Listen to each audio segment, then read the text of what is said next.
El Dios Todopoderoso, por Cristo Jesús, Señor del mundo y de la Iglesia, nos llama a reunirnos como un solo cuerpo para expresar su amor en nuestra unidad y enviarnos al mundo a servir para reconciliación. Padre nuestro celestial, que nos has mostrado tu amor en Cristo Jesús, nuestro Señor y Salvador, te pedimos que en esta hora de confusión nos ilumines con la luz de tu santa palabra, para que podamos ser embajadores con tu mensaje de reconciliación. Amén. En la seguridad de una vida plena, alabemos al Señor.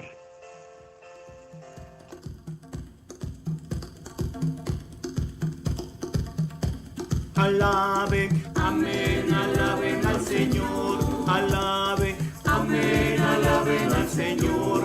Alaben, amén, amén, amén, amén, amén, alaben al Señor. Cantemos, amén, alaben al Señor. Cantemos, amén, alaben al Señor. Cantemos, amén, amén, amén, amén, amén, alaben al Señor. Oremos, amén, alaben al Señor. Oremos, amén, alaben al Señor. Oremos, amén, amén, amén, amén, amén, alaben al Señor. Amemos, amén, alaben al Señor. Amemos, amén, alaben al Señor. Amemos, amén, amén, amén, amén, amén, alaben al Señor. Sirvamos, amén, alaben al Señor. Sirvamos, amén, alaben al Señor. Sirvamos, amén, amén, amén, amén, amén, alaben al Señor.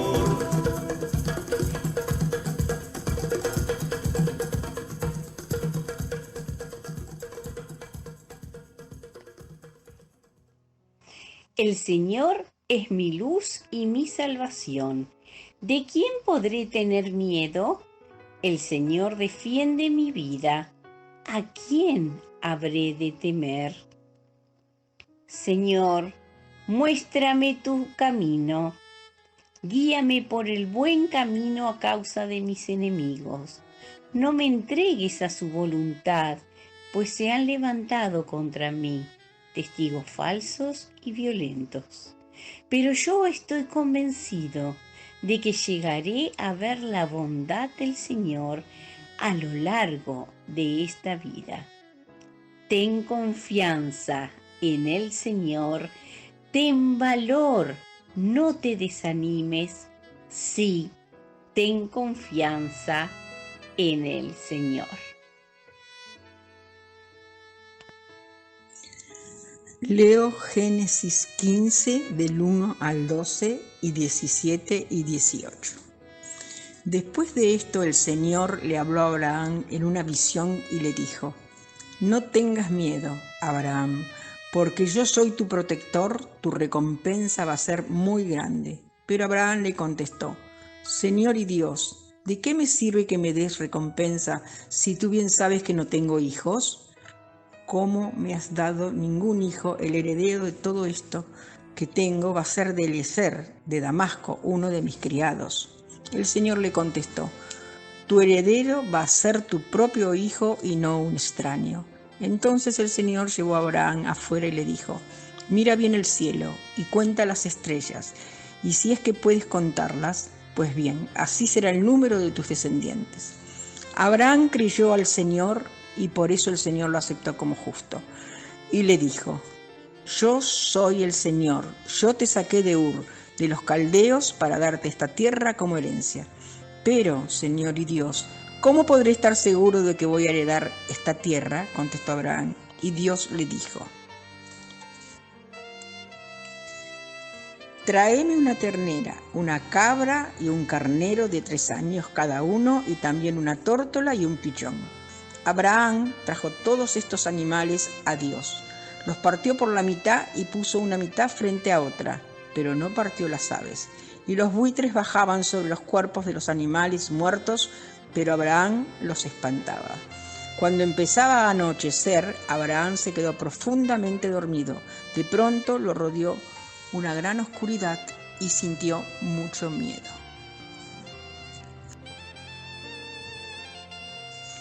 Cuando ya era de noche y todo estaba oscuro, apareció un horno que echaba humo y una antorcha encendida que pasaba por el medio de los animales partidos.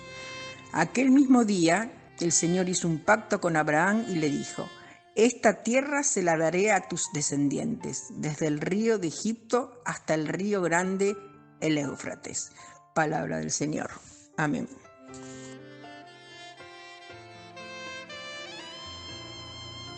Leemos la palabra del Señor en Juan capítulo 13, de los versos 1 al 9, que dice así: Era el día anterior a la fiesta de la Pascua.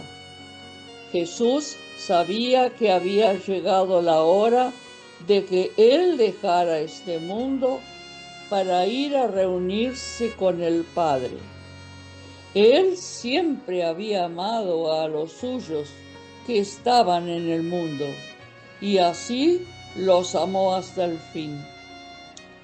El diablo ya había metido en el corazón de Judas, hijo de Simón Iscariote, la idea de traicionar a Jesús.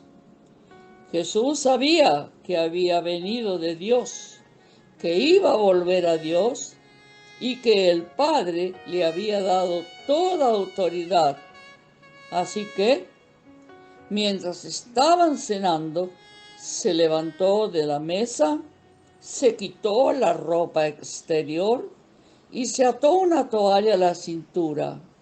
Luego echó agua en una palangana y se puso a lavar los pies de los discípulos y a secárselos con la toalla que llevaba a la cintura.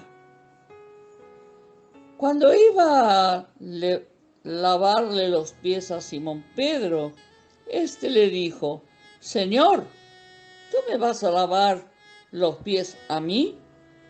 Jesús le contestó: «Ahora no entiendes lo que estoy haciendo, pero después lo entenderás».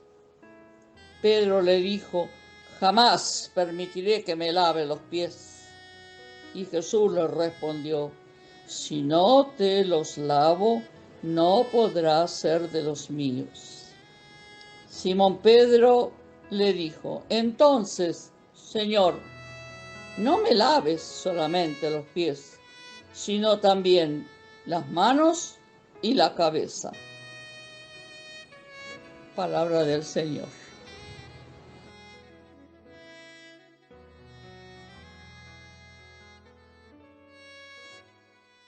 ¿Cómo les va? Buenos días. Es un gusto para mí compartir esta mañana con ustedes aquello que para la iglesia es uno de los tesoros más preciados, que es la palabra de Dios. Y compartirla meditándola, porque la palabra de Dios está para eso. Quiero agradecer también la invitación del pastor Claudio a predicar. Le deseo mejoría realmente en su salud. Y quiero realmente expresar que para mí es siempre un gusto poder compartir con hermanos y hermanas, algunos, quizá la mayoría a quienes no conozco, compartir aquello que decíamos es el tesoro que la iglesia tiene, que es la palabra del Señor. En esta mañana, nuestro leccionario nos ofrece dos textos, los vamos a meditar, uno en el libro del Génesis, y después en la segunda parte vamos a meditar sobre cómo este pasaje del libro de Génesis refleja en el texto del Nuevo Testamento. Es impresionante lo que le pasa a Abraham. Ustedes se imaginan que Abraham está allí recibiendo una palabra de Dios que le dice que lo va a bendecir mucho, y Abraham lo entiende, porque en aquel entonces, donde la gente tenía tan pocas cosas, la bendición significaba tener hijos, y era justamente lo que Abraham no tenía. ¿Cómo me vas a bendecir si no me has dado hijos? Uno hoy piensa con esta mentalidad nuestra que tenemos tantas cosas, que hay otras formas de recibir bendición.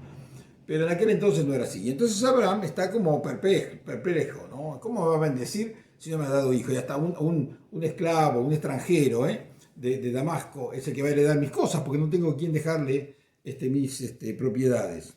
Y entonces sucede ahí una escena que yo me la imagino maravillosa, que la podemos repetir nosotros cada vez que querramos, que es de que salir afuera y mirar el cielo, ¿no? Un cielo estrellado. Y entonces ante esa inmensidad del cielo estrellado, Dios le dice, mira, no puedes contar las estrellas, bueno, así va a ser tu descendencia. Nosotros podemos salir y mirar el cielo también, como lo miró Abraham. A veces nos olvidamos de eso, ¿no es cierto? De que tenemos el privilegio de poder mirar el cielo y sentir quizás lo mismo que sintió Abraham. Quizás sintió al principio ciertas dudas, pero dice que creyó Abraham y cómo no le iba a creer a Dios, que es el que promete y el que siempre cumple las promesas. Y entonces, así será tu descendencia. Muchas veces sentimos que el Señor está con nosotros y a veces sentimos que el Señor no está con nosotros. Lo que tenemos que saber, especialmente cuando sentimos que el Señor no está con nosotros, o que parece no estar, es que Él ha prometido estar siempre. En este caso se sucede un rito, ¿no? Un rito un poco oscuro para nosotros, ¿no? Le dice que corte allí unos animales y los parta al medio, y los coloque allí y que pase por el medio. Esto es un rito muy antiguo y que hay que entenderlo así. Es un rito que quiere significar el compromiso de Dios con, en este caso, Abraham.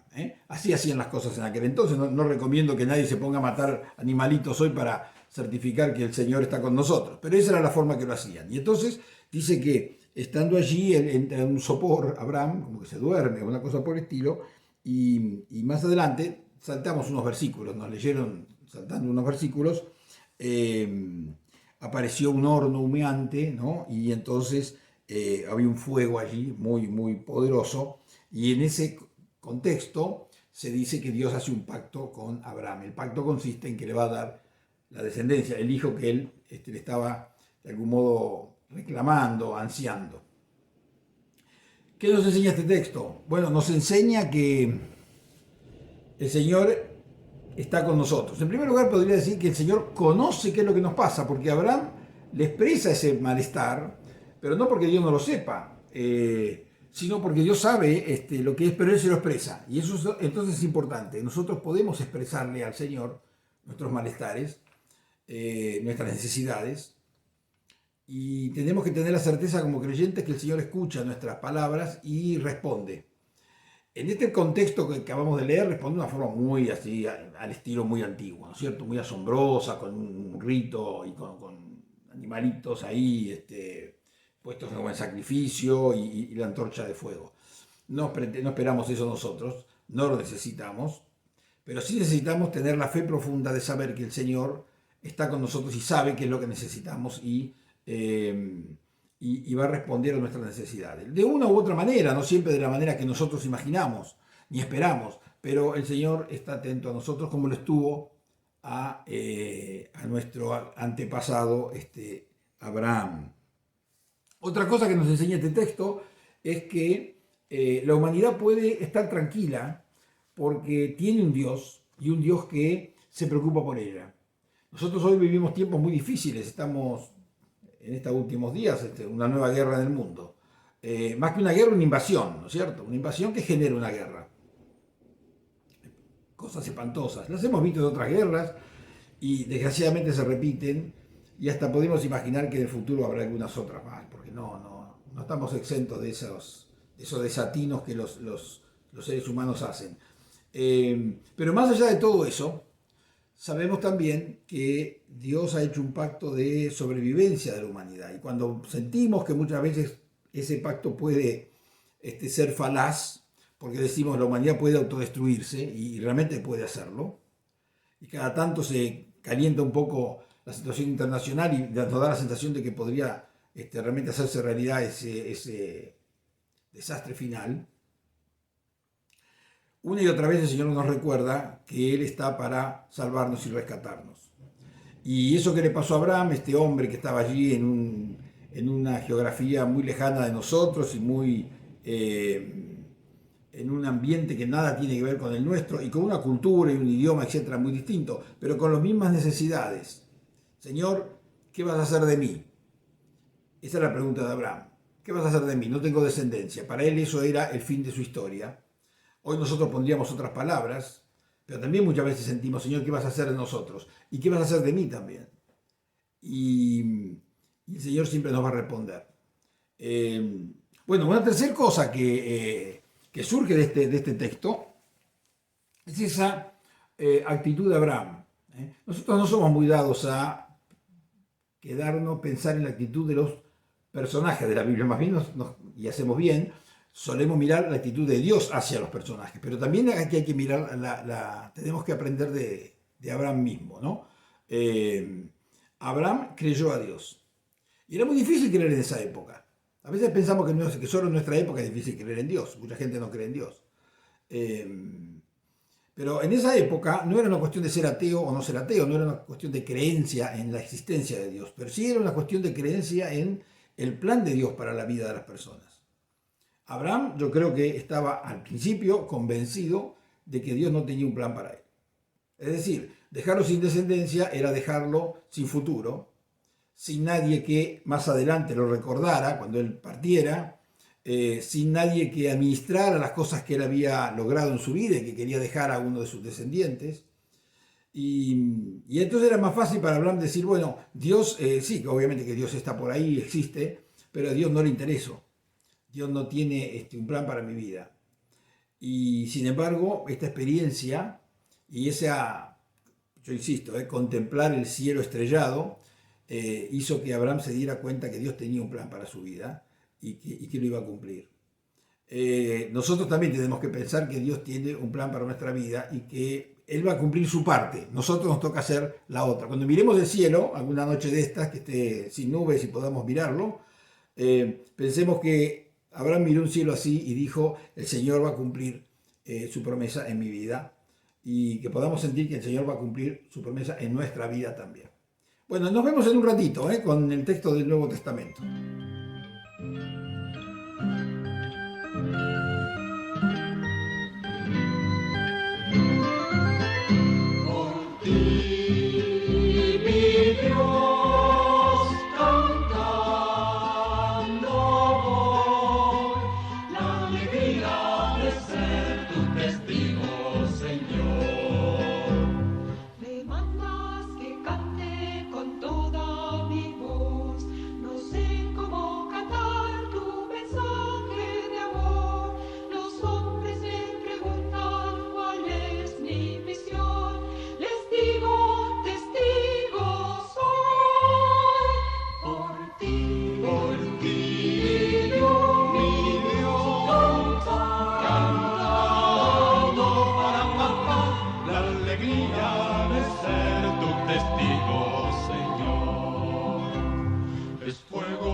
Mis labios ya son llamas y se eriza mi voz. Da miedo proclamarla, pero tú me dices, no temas, contigo estoy. Por ti, mi Dios, cantando voy. La alegría de ser tu testigo, Señor. Tu palabra es una carga que mi espalda dobró. Expresa tu mensaje que mi lengua secó. Déjame quemar si quieres alumbrar. No temas, contigo estoy. Por ti, mi Dios, cantando voy. La alegría de ser tu testigo, Señor. Jesús está de camino a Jerusalén, no ha llegado todavía, y van sucediendo cosas, entre ellas estos textos maravillosos que vienen antes, que son una serie de parábolas. Pero en este momento se acerca a Jerusalén y hay un grupo que parece que lo quiere ayudar y se le acercan y le dicen unos fariseos, sal y vete de aquí, porque Herodes te quiere matar. O sea, sal y vete de llegar a Jerusalén, no te acerques a Jerusalén, porque Herodes te quiere matar. Los fariseos, en buena medida, van a encontrarse y van a discutir con Jesús. Jesús va a discutir mucho con ellos, pero los fariseos tampoco tenemos que desconocer la seriedad de su postura. Muchos de los fariseos eran realmente hombres muy piadosos y muy serios en su fe, y simplemente veían en Jesús a alguien que no entendían y que se estaba modificando sus antiguas tradiciones, que es lo que realmente Jesús hacía, y a ellos les costaba entenderlo eso. Así que hay que ser un poco más piadosos con los fariseos de lo que solemos serlo, porque hay que recordar siempre que Pablo, el apóstol Pablo, era fariseo y nunca dejó de serlo, y nunca sintió que su condición de fariseo lo alejara de la fe en Cristo. Pero bueno, en otros pasajes Jesús discute, y con razón, con los fariseos, los critica y los cuestiona. En este lo quieren ayudar. No vayas allí, porque te quiere matar el rey Herodes. Y Jesús encuentra esta ocasión, esta intervención de los fariseos, para decir algunas cosas sobre su propia vida y sobre su propio destino. Cuando Jesús habla de sí mismo, también habla de nosotros, porque si nosotros reconocemos en Jesús aquel que es el Salvador de nuestra vida, que rescata nuestra vida, lo que a Él le pase de algún modo refleja en nuestra propia experiencia de fe. Y entonces primero lo llama zorra, ¿no? Díganle aquella zorra. Zorra era una expresión que se usaba para una forma de decir que es una persona menor, que sin importancia.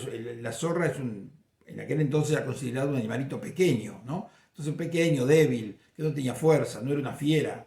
Y entonces llamarlo a Herodes zorra era como realmente decir, ese señor no tiene ningún poder, aunque crean que lo tiene, aunque él dice que lo tiene, ¿no? Entonces lo ubica en su lugar, a Herodes, y bueno, y les dice a estos hombres, vean, yo hago muchas cosas, curo personas, expulso demonios, hago una serie de actos y de palabras que yo voy diciendo, que las voy a hacer igual, un día, 2 días, 3 días, y las voy a seguir haciendo. Y después agrega esa frase que es un poco enigmática, ¿no es cierto?, sobre Jerusalén, porque no es posible que un profeta muera fuera de Jerusalén. Él es consciente de que va a morir, de que Herodes va a lograr que eso que le están advirtiendo se haga, pero sin embargo lo llama igual débil.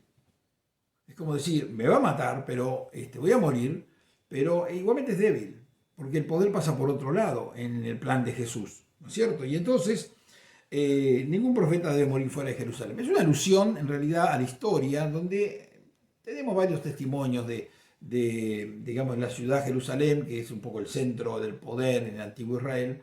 No le gustaban los profetas y aunque no tenemos muchos datos, sabemos que muchos fueron asesinados, simplemente perseguidos por las autoridades religiosas o políticas, o ambas a la vez, porque iban juntas, y los habían asesinado. Jesús se coloca en esa línea también de los profetas que fueron rechazados por Jerusalén y fueron asesinados. Uso una imagen que entiendo, estamos bien, ¿no? Porque en el Antiguo Testamento tenemos a Dios mostrándole, diciéndole que mire la noche y sus estrellas, y una imagen bellísima. Y ahora tenemos otra imagen muy linda también acá, cuando Jesús dice, ¿cuántas veces quise juntar a tus hijos como la gallina a sus polluelos, debajo de sus alas? Esa imagen de la gallina con los pollitos debajo de sus alas es una imagen maravillosa, porque es la gallina que protege a sus hijos, ¿no es cierto? Y los protege con sus plumas, con su cuerpo. Es una imagen que realmente el evangelista, y Jesús probablemente la dijo, pero la captaron y la pusieron allí, nos tiene que impresionar por lo profunda que es. Dios como, o el Señor como aquel que nos cuida como una madre. Porque acá habla de la gallina, no habla del gallo. Nos cuida como una madre, se coloca en, digamos, los zapatos de una mujer, y eso nos sirve también para saber que Dios es Padre, así lo llamamos Padre. Sabemos que lo de Padre y Madre son imágenes y palabras humanas, Dios no es varón ni mujer, pero en todo caso, si históricamente y tradicionalmente lo hemos llamado Padre, la Biblia lo llama así, no escapa en algunos casos a ubicarse en el rol de la madre, ¿no? En la función esa que es de la madre, que es la de proteger a sus hijos. Entonces Jesús dice, muchas veces los he querido proteger como una madre cuida a sus hijos, ¿no? Como en la imagen de la gallina que los protege. Pero no me van a volver a ver, hasta que, no me volveréis a ver hasta que llegue el tiempo en que digáis, bendito el que viene en el nombre del Señor. Eso va a pasar en el Evangelio de Lucas, más adelante, que estamos en el capítulo 13 y el capítulo 19, ¿no? O sea que esto sucede antes de esa entrada triunfal de Jesús en Jerusalén. Los fariseos dicen, no entres, y te van a matar, y él dice, yo voy a entrar, y el día que entre me van a agradecer que entre y van a decir, bendito el que viene en el nombre del Señor. Como siempre decimos, los textos bíblicos son historias muy antiguas. Esta tiene 2000 años, la de Abraham 3000 probablemente, pero hablan hoy y nos hablan a nosotros. Es como si Dios hubiera escrito esto, o el evangelista hubiera escrito esto para nosotros. Para cada generación habla, y para nosotros, y hablará para nuestros hijos y nuestros nietos. ¿Qué nos dice a nosotros esto? Este pasaje de Jesús, ¿no? Este Jesús que le advierten que lo quieren matar y él no escapa a su destino. Y sin embargo, y aún más, él dice, voy a ir y tengo muchas cosas que hacer. Y hay una serie de símbolos ahí, ¿no? Cuando él dice las curaciones, expulsar demonios, son símbolos de su ministerio. No es lo único que hace Jesús, hace muchas otras cosas. Pero esas cosas que está nombrando acá serían como las que él quiere poner como signo de su presencia, el curar. El curar. Nosotros siempre pensamos que cuando hablamos de curar, pensamos en curar el cuerpo, que por supuesto es importante, especialmente cuando nos duele alguna parte, nos acordamos y queremos que nos curen el cuerpo. Pero también el Señor cura el alma. Y si a veces no nos cura el cuerpo, porque no es su voluntad, Él puede y tenemos que aceptar que nos cure el alma. Y ese curar el alma nos va a ayudar a llevar adelante los momentos difíciles donde nos duele el cuerpo. Dice expulsa demonios, y es lo mismo. Es decir, algunos imaginan los demonios como personajes que nos están atacando desde afuera. Hay demonios que los tenemos adentro y los tenemos que sacar de adentro, ¿no? Porque son los que alteran nuestra propia vida.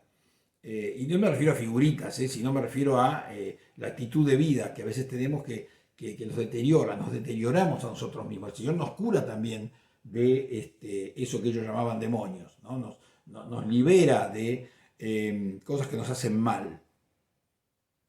¿Qué nos dice el texto a nosotros? Que Jesús no va a ser detenido en su proyecto de estar con nosotros por ninguna cosa que pueda pasar. Incluso cuando le dicen, te van a matar. Que Jesús va a aceptar la cruz, y acá es un adelanto que él hace, pero es un adelanto que nos dice, no voy a abandonar este proyecto para estar con nosotros. Para que en su resurrección nosotros podamos sentir también que Él nos cuida más allá de la muerte. Nos cuida más allá de cualquier cosa que nos pueda pasar.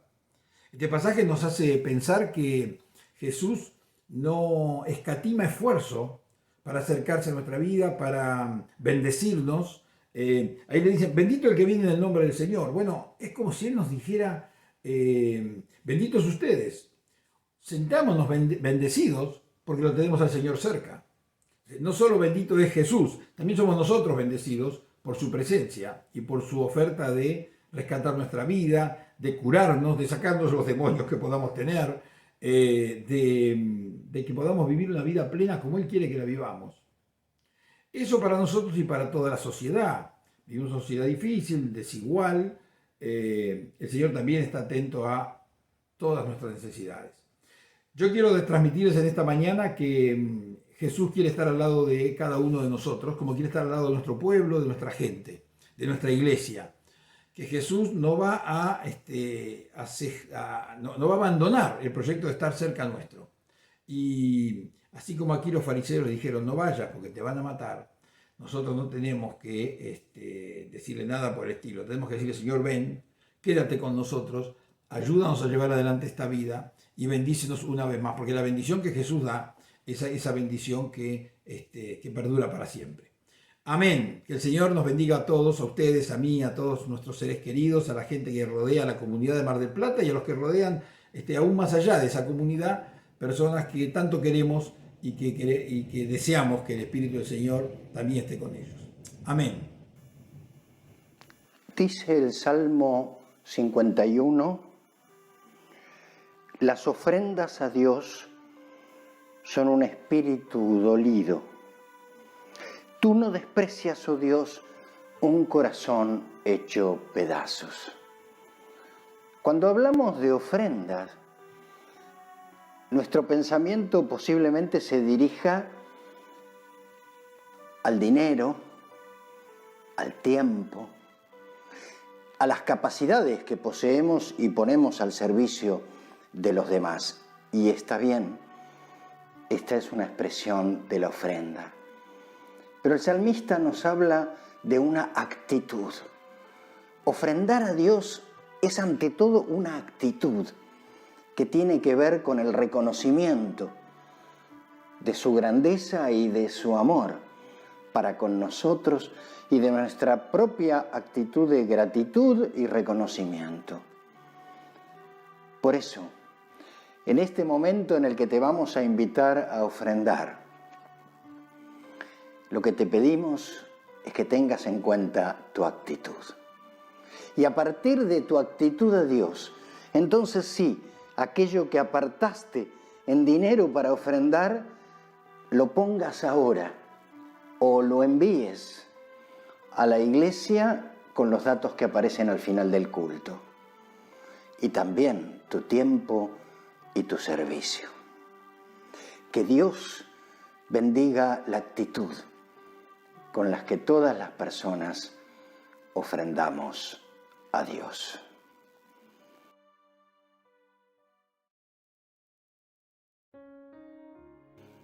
Y hablamos de actitudes, y en esta mesa a la que el Señor nos invita, nosotros tenemos la oportunidad de ver que Jesús manifestó una actitud de servicio, lavando los pies de los discípulos la noche en que iba a ser arrestado.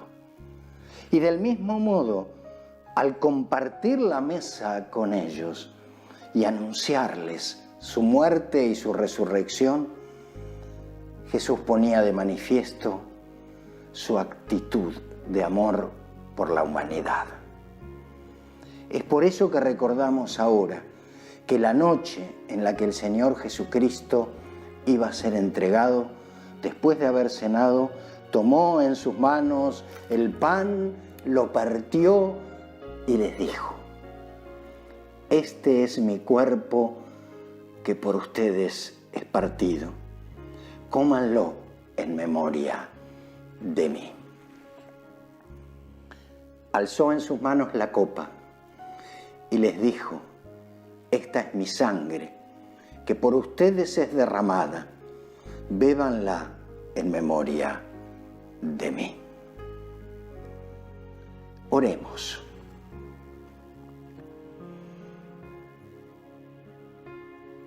Nuestro buen Dios y Señor, nos acercamos ahora a tu mesa y no queremos otra actitud que la de la alegría y la humildad. Humildad para no considerar que venimos aquí porque tenemos algo especial, ni porque somos mejores que otras personas, sino, Señor, confiando que en tu infinita misericordia haces posible que seamos dignos de esta mesa. Por ello es que te rogamos que tu Santo Espíritu se derrame en el pan y en la copa, en nuestros corazones y en toda tu iglesia, para que aceptemos esta invitación, confiados plenamente en ti y en la muerte y en la resurrección de Jesucristo, nuestro Señor y Salvador. Amén. En este momento es que tomamos un trozo de pan. Este es el cuerpo de Cristo, que por nosotros es partido. Comamos con fe de Él.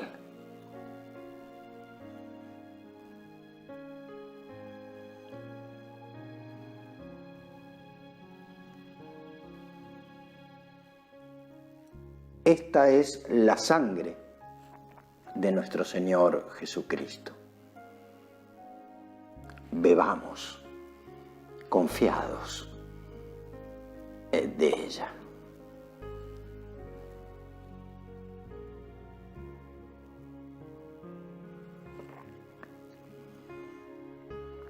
Y antes de ser enviados en la paz de Jesús, no olvidemos que en esta mesa también hay lugar para las necesidades, para el clamor y para las heridas de las personas.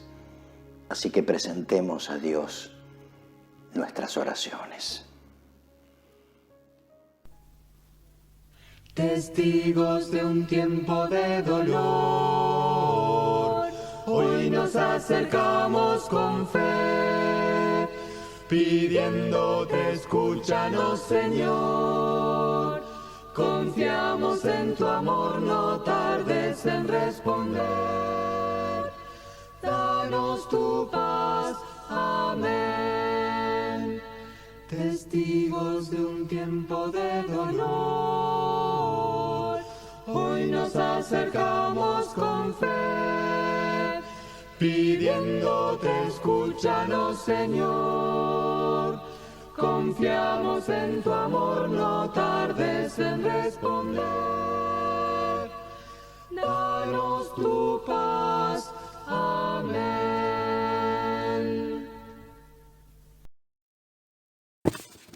Oramos por la paz. Pedimos por los países en guerra, para que tú, Señor, lleves consuelo y sanación a las víctimas de tanta violencia. Te suplicamos, oh Señor, Dios nuestro, que pongas la paz del cielo en los corazones de los hombres. Para que tú, Señor, lleves consuelo y sanación a las víctimas de tanta violencia. Inspira a los líderes a detener las armas y elegir un mundo lleno de paz para todos. Señor, danos la paz que promete tu Evangelio, aquella que el mundo no puede dar. Amén. Escuchamos de la primera carta del apóstol Pedro estas palabras. Pero ustedes son una familia escogida, un sacerdocio al servicio del Rey, una nación santa y un pueblo adquirido por Dios.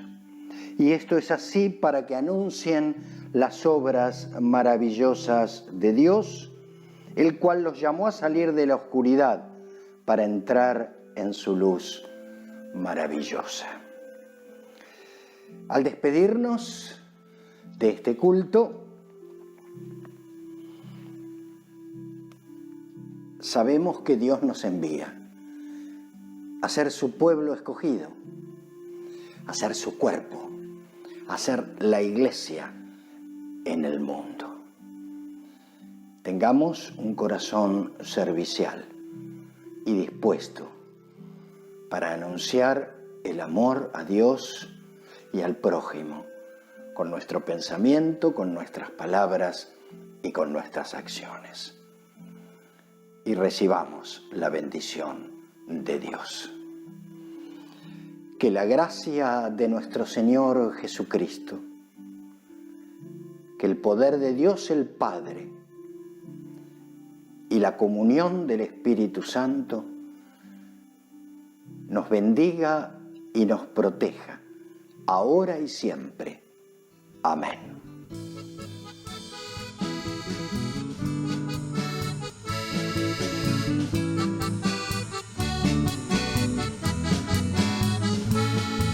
El mundo te necesita, hay tanta violencia, tanto dolor, tanta injusticia y mercado. Hay guerras absurdas, tanta invasión, silencios que suenan a muerte, grito de niños, desesperación. El mundo te necesita, basta que lo mire desde el corazón. Dios en tu gracia transforma el mundo, libéralo. Dios en tu gracia convierte al mundo y sánalo.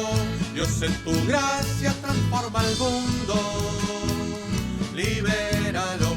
Dios en tu gracia convierte al mundo y sánalo.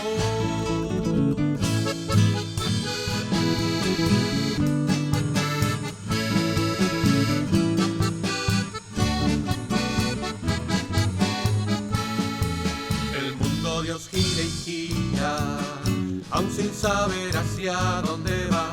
Dale tu nuevo rumbo, camino a la vida, a la libertad, dejando atrás la desidia.